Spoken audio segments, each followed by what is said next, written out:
द्रौपदी वस्त्रहरण कथा। महाभारत का सबसे हृदय विदारक और शर्मनाक प्रसंग द्रौपदी के वस्त्रहरण का है। यह प्रसंग केवल एक नारी के अपमान की कथा नहीं, बल्कि उस समय की सामाजिक, नैतिक और पारिवारिक मूल्यों की परीक्षा भी है। यह घटना कुरु सभा में घटित हुई, जब पांडवों ने जुए में सब कुछ हार जाने के बाद अंततः द्रौपदी को भी दांव पर लगा दिया।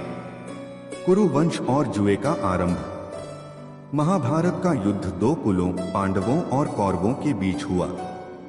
हस्तिनापुर के राजा धृतराष्ट्र के 100 पुत्रों में सबसे बड़ा दुर्योधन था, जबकि पांडु के 5 पुत्र युधिष्ठिर, भीम, अर्जुन, नकुल और सहदेव पांडव कहलाते थे। धृतराष्ट्र अंधे थे। आत्म शासन के लिए पांडव और कौरवों के बीच संघर्ष प्रारंभ हुआ। इसी संघर्ष में धृतराष्ट्र ने कौरवों को बढ़ावा दिया और पांडवों को अलग करके उन्हें खांडवप्रस्थ, बाद में इंद्रप्रस्थ भेज दिया। पांडवों ने वहां एक सुंदर और समृद्ध राज्य बसाया और युधिष्ठिर को वहां का राजा बनाया गया। युधिष्ठिर ने राजसूय यज्ञ किया, जिससे उनकी ख्याति चारों ओर फैल गई। यह दुर्योधन को सहन नहीं हुआ। चालाक शकुनी, जो गांधारी का भाई का राजा था और दुर्योधन का मामा, ने युधिष्ठिर को जुए में फंसाने की योजना बनाई। शकुनी को कूटनीति और छल का महान खिलाड़ी माना जाता था। उसने दुर्योधन को सलाह दी कि युधिष्ठिर को जुए में बुलवाया जाए और उसे धीरे धीरे हराकर सब कुछ उससे छीन लिया जाए। जुए की सभा।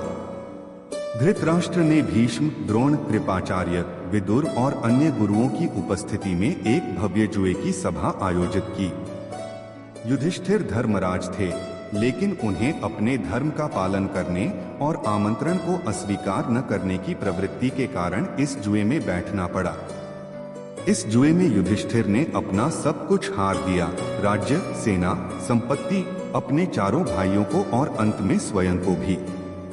जब उनके पास कुछ भी शेष नहीं रहा, तब शकुनी ने उन्हें याद दिलाया कि उनकी पत्नी द्रौपदी भी उनकी संपत्ति है और उन्होंने उसे भी दांव पर लगा दिया। द्रौपदी का अपमान। जब युधिष्ठिर द्रौपदी को भी हार गए, तब दुर्योधन ने द्रौपदी को सभा में बुलाने का आदेश दिया। वह उस समय रजस्वला थीं और सभा में आने की स्थिति में नहीं थीं। उन्होंने दूत से पूछा, राजा ने मुझे किस अधिकार से हारा है?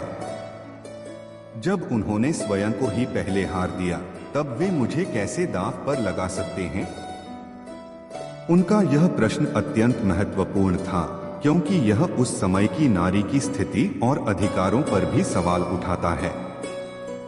परंतु दुर्योधन ने द्रौपदी की बातों को नजरअंदाज करते हुए दुःशासन को आदेश दिया कि वह द्रौपदी को घसीटकर सभा में लाए। दुःशासन ने वैसा ही किया। सभा में उपस्थित सभी बड़े बड़े योद्धा, भीष्म, द्रोण, कृपाचार्य, विदुर, सब मौन रहे। द्रौपदी ने सभा में यह प्रश्न उठाया कि क्या एक पत्नी को जुए में दांव पर लगाया जा सकता है? क्या धर्मराज युधिष्ठिर को यह अधिकार था? सब मौन थे। भीष्म जैसे धर्मज्ञ भी इस उत्तर को स्पष्ट नहीं कर सके। वस्त्रहरण की कोशिश। द्रौपदी के इन सभी प्रश्नों और रोष के बाद भी दुर्योधन नहीं रुका। उसने दुःशासन को द्रौपदी के वस्त्र उतारने का आदेश दिया। दुःशासन ने द्रौपदी का चीरहरण करना शुरू किया।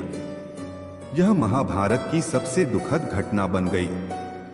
द्रौपदी ने भगवान श्री कृष्ण का स्मरण किया और अपनी रक्षा की प्रार्थना की।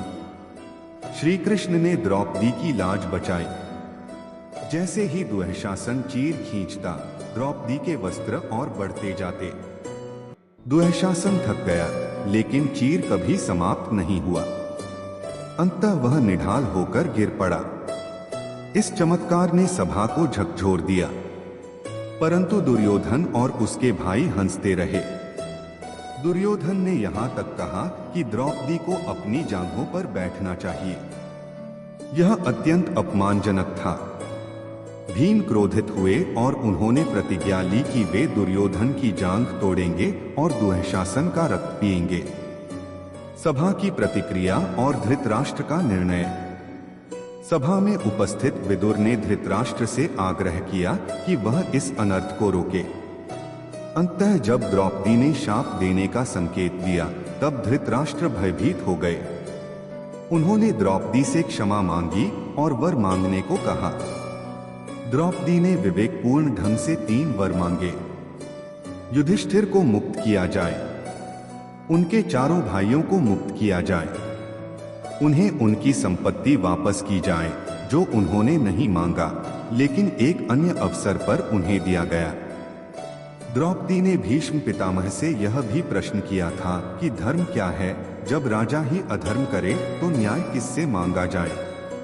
उनके इस प्रश्न ने सभा के सभी वृद्धों और ज्ञानी जनों को मौन कर दिया।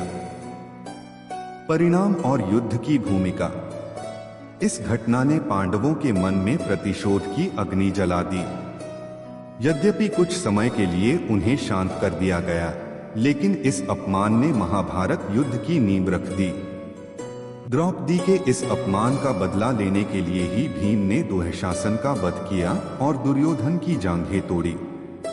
नारी शक्ति का प्रतीक। द्रौपदी का यह अपमान केवल उसकी व्यक्तिगत पीड़ा नहीं थी, बल्कि संपूर्ण नारी जाति पर हुआ आघात था। द्रौपदी उस काल में भी स्त्री स्वाभिमान और अधिकारों की प्रतीक बनी।